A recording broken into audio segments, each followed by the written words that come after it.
It's Lynn from Life Yoga.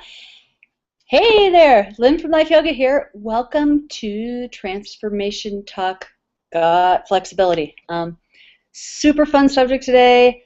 Really excited to have you here. We've got all sorts of props, all sorts of different ways to learn about flexibility in your human body and in your life and how that works energetically and biomechanically.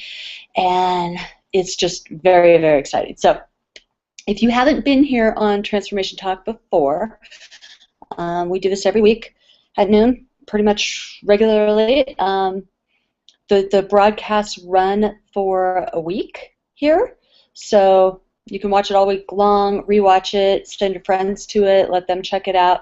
It'll run for a week on this link and then be up on YouTube, and you can access it there at Life Yoga on YouTube. So know that that happens. Also, if you have questions about what we talk about here, or questions, before when you see a topic, a Transformation Talk topic, and you're like, gosh, I have this burning question on the subject, please, please, please put them, in the comments on Facebook, put them in the comments on the Facebook invite, and or you can email me at lifeyogaworld.com if you want, and just ask those questions, because that's why I'm doing this, is to get your questions answered. So there that is. I am very happy here in a hammock today to talk about flexibility. This is where I wrote my book last year, Life Yoga Manifesto. Spent all year in this hammock writing this book. Got a couple props here, and as long as my cat doesn't attack me, well, I'll be fine here. So, big subject, flexibility. So, technically, I just looked up the definition, just to be, technical about the thing, about the word. We've got pliability, we've got elasticity, malleability. Those were the words that came up first for the definition of flexibility. So, flexibility is a very vast subject. As far as our human condition goes, and what we think about in flexibility as biomechanical flexibility, being able to stretch, having range of motion and movement, what we think about flexibility in our lives as far as being a flexible person and being able to give and take and being able to open up ourselves and our human beings to different options in life or to change. Flexibility has certain rules in the human condition, and what those rules are is it's not just about having elasticity or malleability. It's not just about the ability of your muscle fibers to lengthen at all in biomechanics. That's one very small aspect of flexibility. In the human condition, we like to talk about recruitable flexibility. And what that means, recruitable flexibility, and I get laughed at all the time in yoga class, and I'll say that, and people look at me like I'm speaking Greek, so I'm just going to explain that to you. Recruitable flexibility means that it's the amount of usable flexibility that you have. So if we're going to go over a bunch of different terms here, hypermobility, immobility, all sorts of different things that go into this, but flexibility is not just, again, that ability, if we're talking on an anatomical level, of the muscle fibers to lengthen, therefore give us more space, more range of motion. In that, flexibility is also determined, and recruitable flexibility, what we can use in our lives and our bodies, is determined not only by that, but by our joint stability, by our center energy, by the fulcrum of the movement. We're going to talk about that, and by the connection of this fulcrum to aspects in our body, or points in our physical body, or points in our life. So I get really, really, really, really, really excited about this. I was laughing with my husband yesterday because I was telling him all about it. I'm like, oh, I'm so excited to do this talk because it is one of the best examples of how the physical body is a microcosm or a macrocosm, depending on how you look at it, of how energy works, period, in the universe, and how it is a microcosm, macrocosm of our lives and how we move around in that connection. So we'll get all into that. So I'm going to start out with some simple terms here, okay? We're going to start out anatomically, and then we're going to move into how that relates to flexibility philosophically, and then we're going to give you some solutions here on things that you can practice to kind of help you gain more flexibility and more recruitable flexibility. So this is my classic yoga student who comes in and says, I'm here for the first day, or I'm here for my private session because I'm just not flexible. It also applies to the person that I see at the cocktail party who says, I never do yoga, I never come to yoga, I never practice anything like that. I don't even stretch because I've given up because I am just tight, okay? So if you're a stiff person, here's your spaghetti noodle.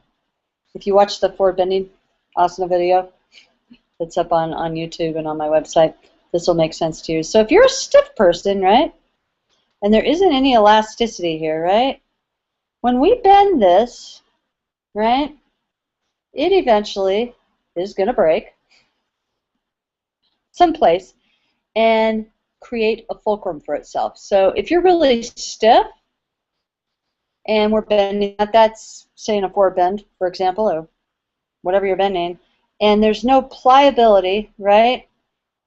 That pliability is, if it has no fulcrum of movement, it's going to find one for itself, and that creates injury.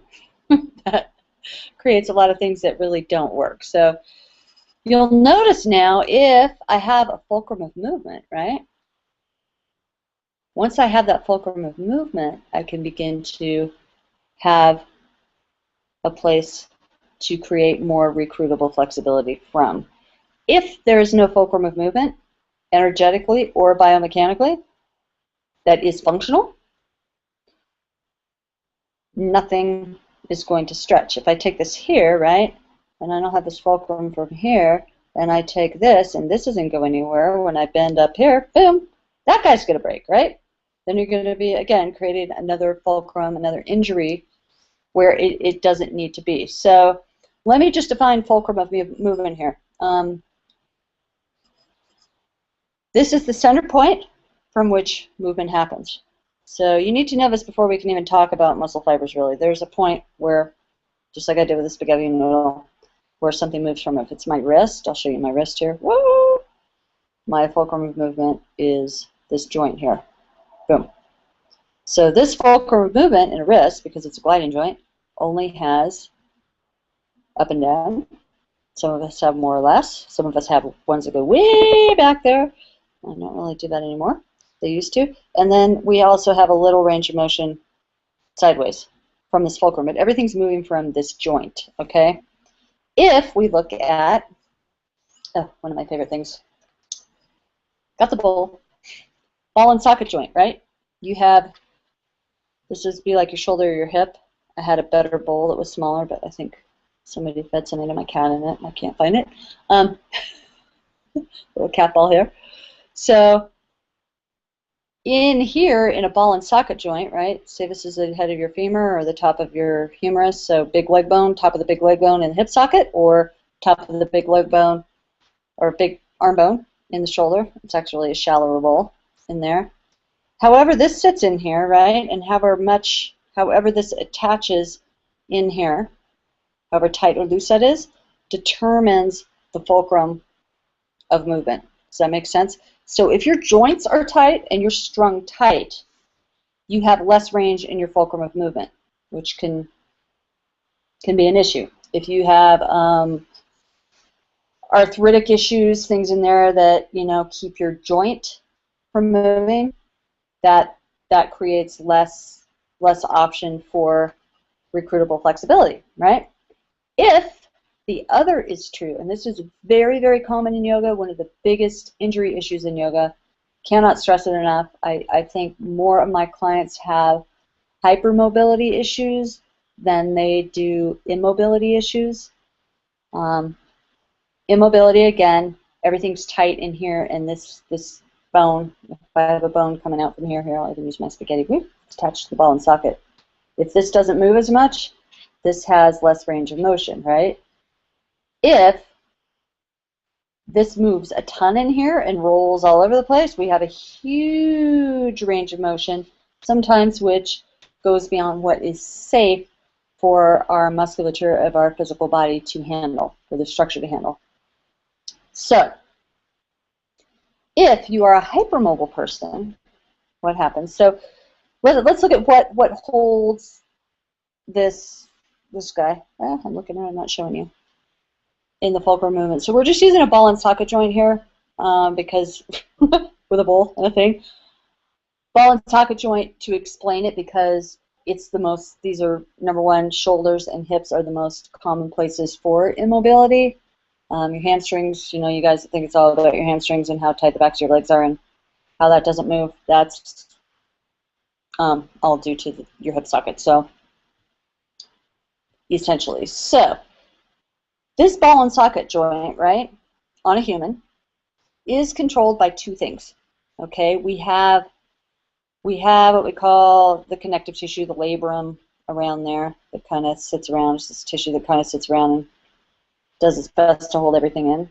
Heard the torn labrums in hips and shoulders, especially in shoulders. Big thing. They get shredded, creates instability in the joint. But the basic thing, the basic wiring of your human, biomechanically, is your ligaments, which attach your bones to your bones. So ligaments attach bones to bones. They attach heads of bones as well into sockets. So sockets, this socket here is a group of bones. I'm not going to go into that.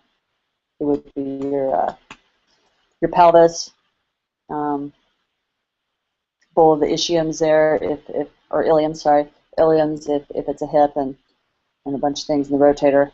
Not going to get into that. That's complicated. But know that you have things that hold bone to bones. Those are ligaments, right? Those are like strings on a puppet. So if you look up at my hammock here, it would be like, you know, the length of this string to the body to the connection. So I'm not going to move that all over the place, but attaches this to this, right?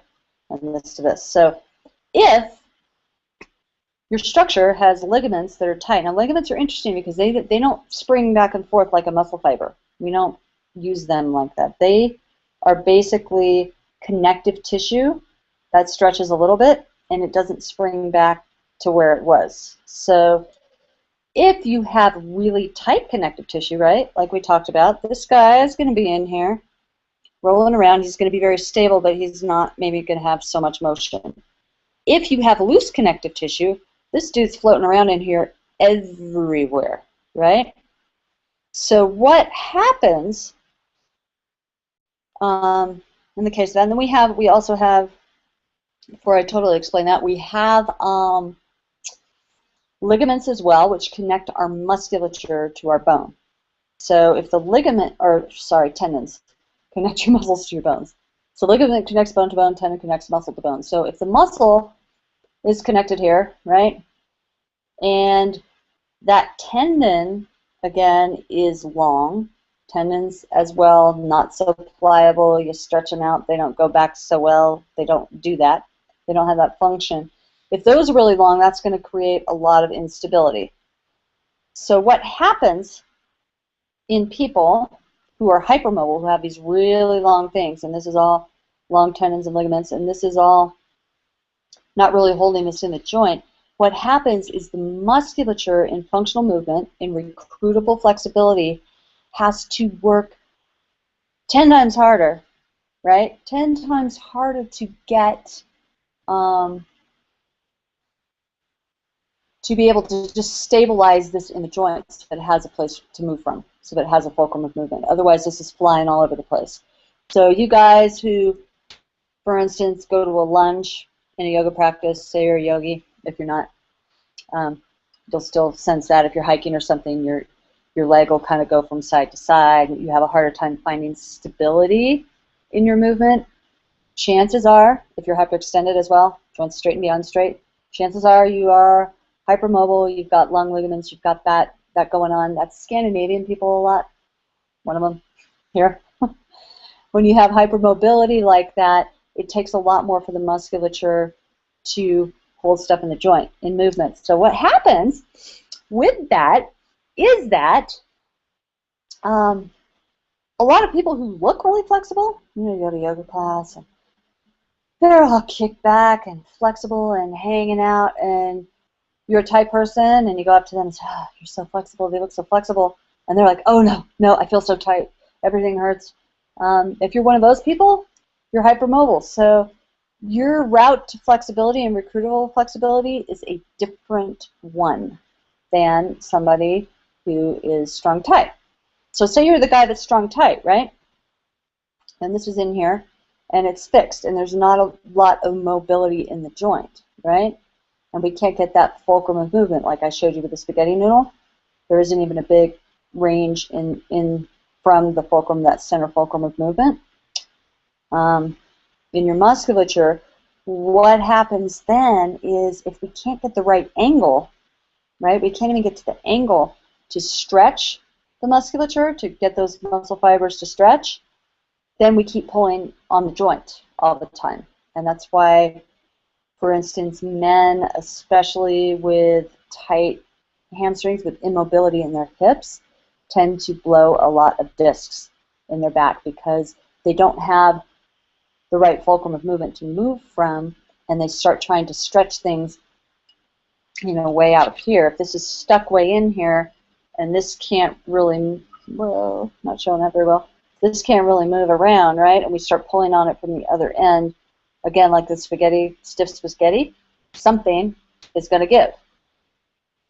Same thing is true for the hypermobile person, because if everything's stretched out, if the connective tissue and the muscle fibers are stretched out without a basis of strength and stability, it's like taking, I don't have one here, actually, I do have one in there.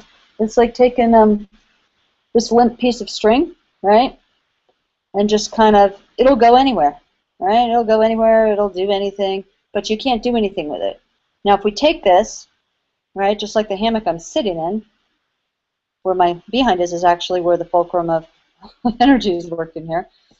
In the hammock, if we look at this, I'm sitting here in the bottom, and the strings are going up. You can see how this is taut on both sides, right? So that base is where my behind is right now, is the fulcrum of tension. It's the starting place where the tension is coming from, and that's attached up here. So if the attachments are loose, and I've got spaghetti noodle here, and I don't have strong attachments here to pull this safely, everything's going to wobble around, and something's going to get compromised and get hurt. So it's not usable if it's like a limp thing. If I have this, I can use this. I can create energy from this if it has a place of center. Does that make sense? Center fulcrum. So there we go. Ball and socket. Joints in a human. So then we got to look at, biomechanically, in a human, what is actually happening. Let's go to the actual muscle fibers. So you've got these little guys here. Imagine these are your muscle fibers, right? We like to call them, you've got the actin and the myosin. We're going to get technical. And they're just a bunch of these little things, tiny microscopic things doing this. So if you're tight, hello, if you're tight, they're like this. They like to hang out like this, right? And they might be really good at doing this when they contract. And you might be stronger because these are always closer and more bulked up and stuck this way, okay? If you're really, really mobile or even hypermobile in your musculature, these guys hang out kind of looser all the time, and maybe they're not that strong because this right here is less strong than this is, right?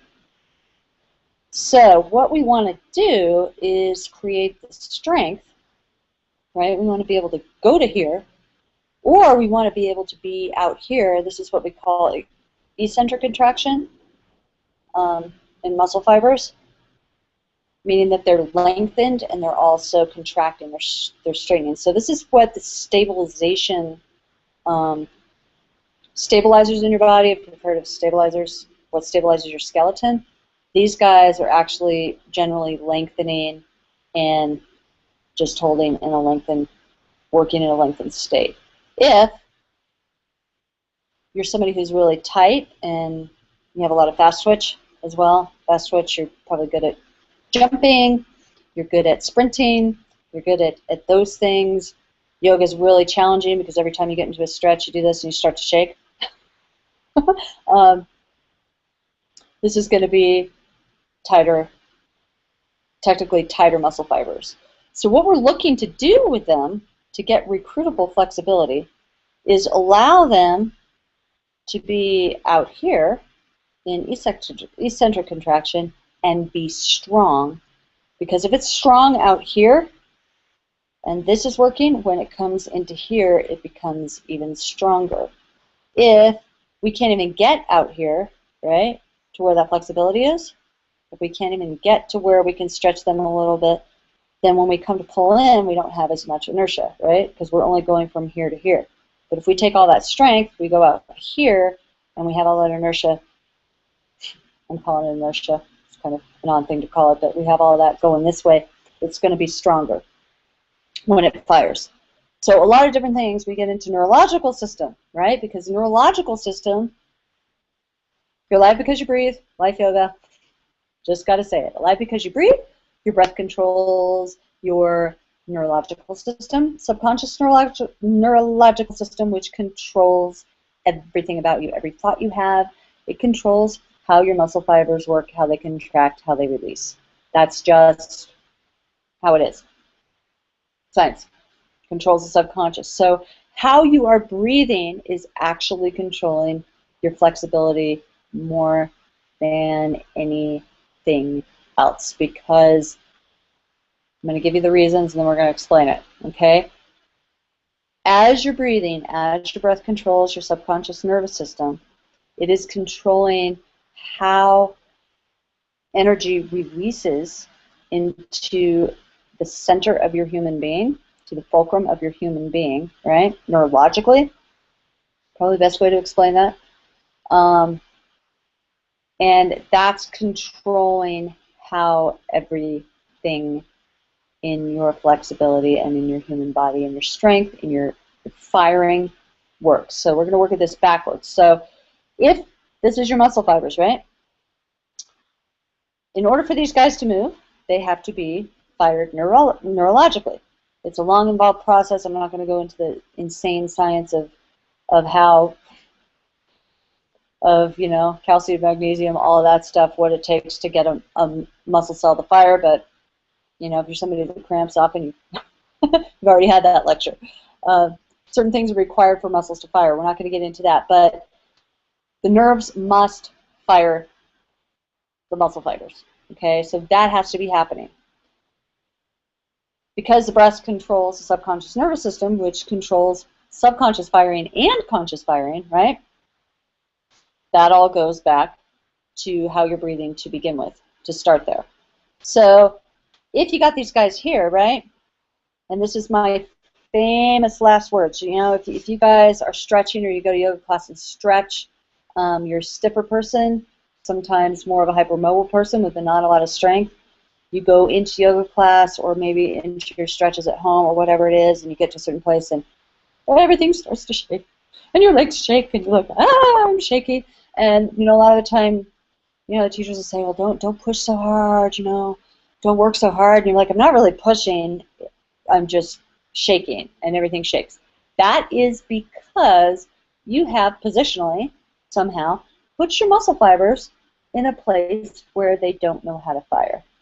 So recruitable flexibility and strength comes from the ability of your neurological system to fire your muscle fibers in a wide range of positionings. So, for example, used to train a lot of athletes, and they come in for their flexibility and their yoga training and their breath and energy training, the whole deal. But scientific research and my years of doing this have proven that if we can get somebody to work in eccentric contraction a little bit more, out here a little bit more, right, and get this strengthened, if we put you here positionally, muscle fibers, right, which is where most people start shaking, because you're out here and you're used to being gripping, right, which is yet another subject altogether. If we can get you out here and get it takes more muscle firing to get this to fire this way, or different muscle firing for you. We change up your muscle firing, we get this to work, so the fibers are now firing out here. More firing of muscle fibers, the more firing ability we have, the more strength we have. So what that means for a tight person, somebody who claims their muscle fibers are inflexible, right? Somebody who's stiff, is that the more we take you out here and we make you use it, the more flexibility you're going to have, because pretty soon this doesn't have to hold all the time because it knows it can go here, and that those fibers begin to lengthen organically in your movement.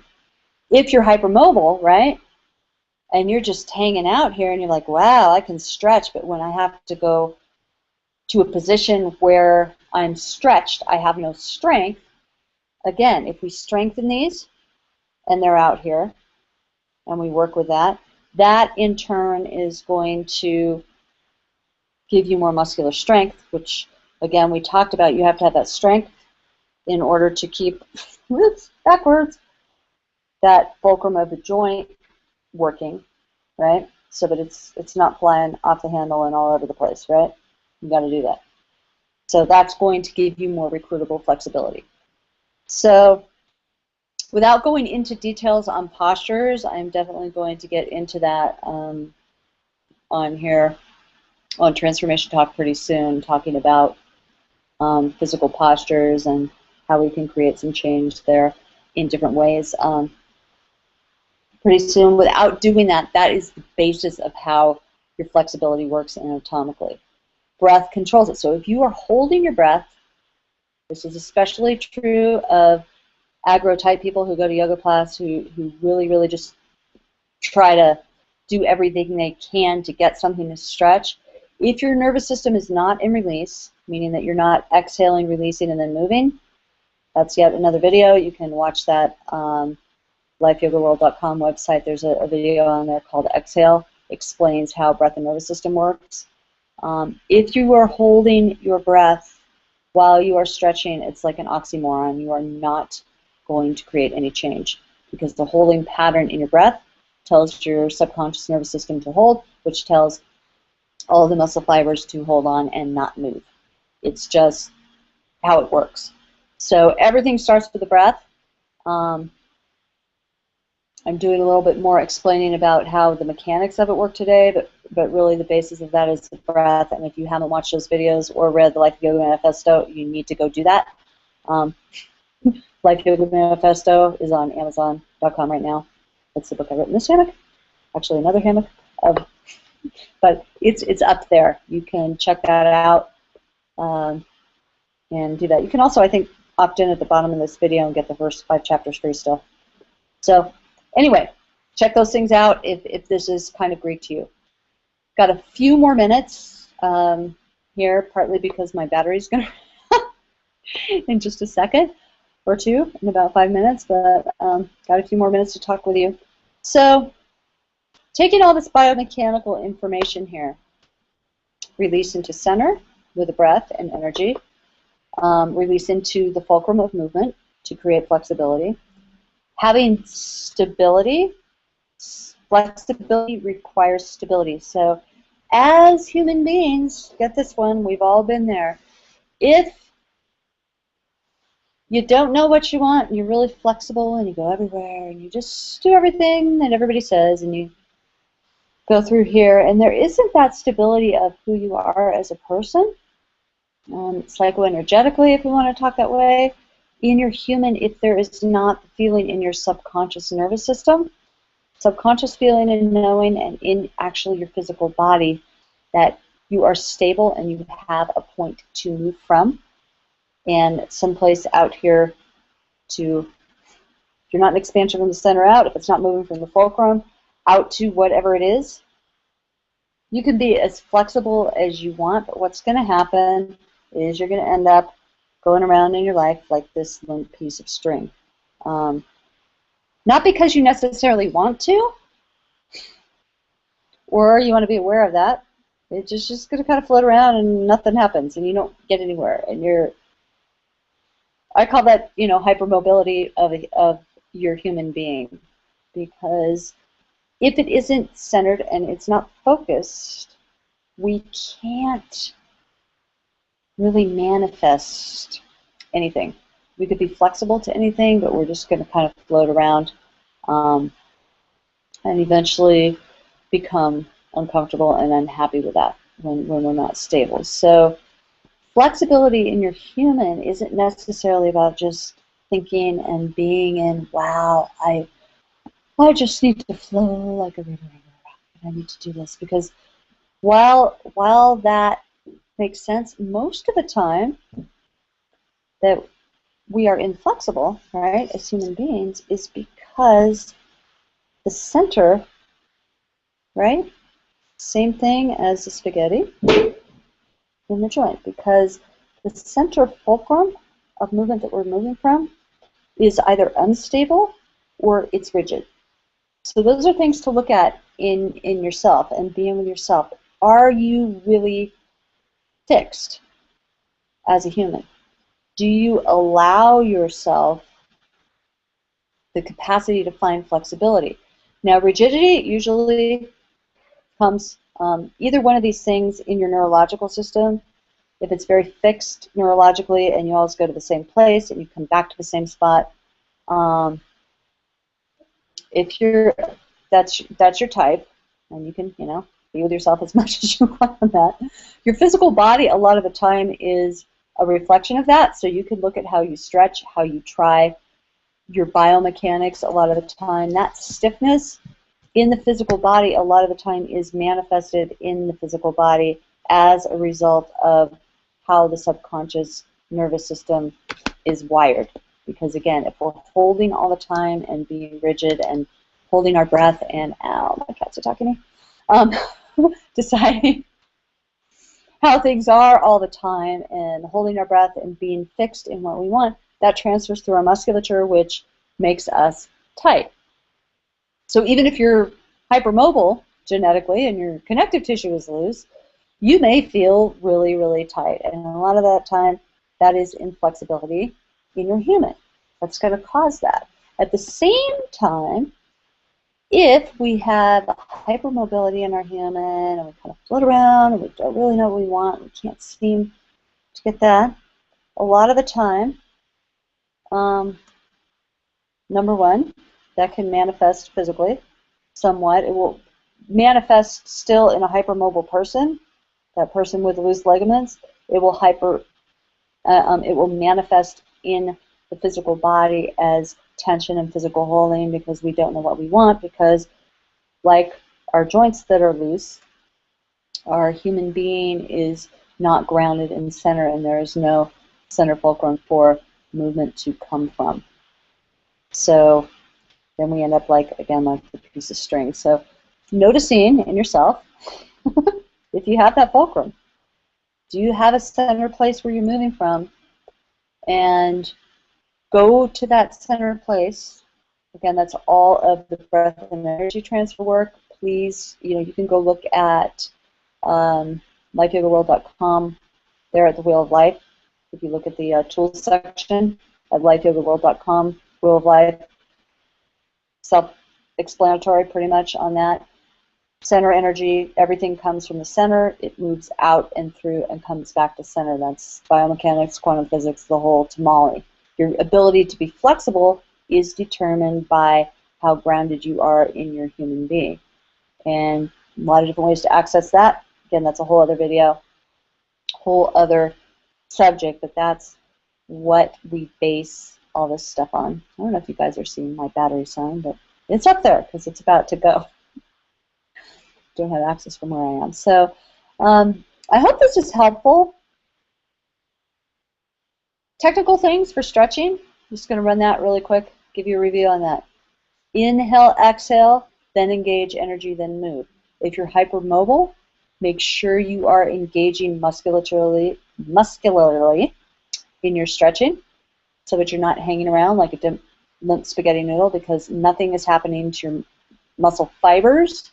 In that case, you're just stretching your connective tissue more, which is going to give you more problems. Again, hypermobility, be aware if you are a yoga practitioner of hanging out in yin postures for a long time, of hanging out in restorative postures for a long time, because unless you have that engagement through the musculature and systems of your human, you're really going to cause yourself a lot of injury and a lot of problem there. So this is Lynn from Life Yoga. You have questions, comments, want to further discuss anything about flexibility in your human being and in your life, please, please, please leave comments below here at Transformation Talk. Let me know. We'll pick up a subject. Also, if you have subjects you'd like to have covered on Transformation Talk, please, please do that. Leave me questions.